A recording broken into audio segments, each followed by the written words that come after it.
আপনারা কি জানেন পুরীতে জগন্নাথ দেবের আগমন কিভাবে হয়েছিল? চলুন শুনি আমরা আজ।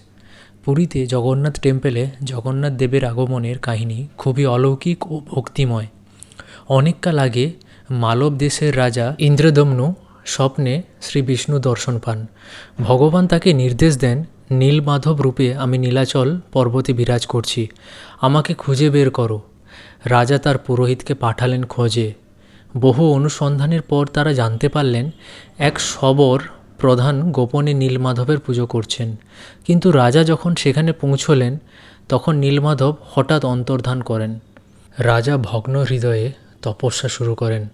তখন আকাশবাণী হলো, সমুদ্র থেকে ভেসে আসা কাঠ দিয়ে আমার মূর্তি নির্মাণ করো। একদিন সত্যি সমুদ্র তীরে অলৌকিক দারু কাঠ ভেসে এলো। বিশ্বকর্মা বৃদ্ধ কারিগরের রূপে এসে শর্ত দিলেন, 21 দিন দরজা বন্ধ রেখে মূর্তি গড়বেন, কেউ দরজা খুলবেন না। ফলে দরজা খুলে ফেলা হলে কাজ অসম্পূর্ণ অবস্থায় থেমে যায়। তাই আজও জগন্নাথ, বলরাম ও সুভদ্রার মূর্তি অসম্পূর্ণ হাত পা সহ দেখা যায়। এভাবেই পুরীতে প্রতিষ্ঠিত হন জগন্নাথ দেব, ভক্তদের কল্যাণের জন্য। জগন্নাথ দেবের উপর বিশ্বাস থাকলে চ্যানেলটিকে লাইক, শেয়ার, সাবস্ক্রাইব করতে ভুলবেন না।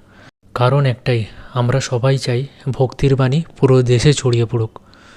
ভালো থাকবেন আর কমেন্টসে লিখুন জয় জগন্নাথ।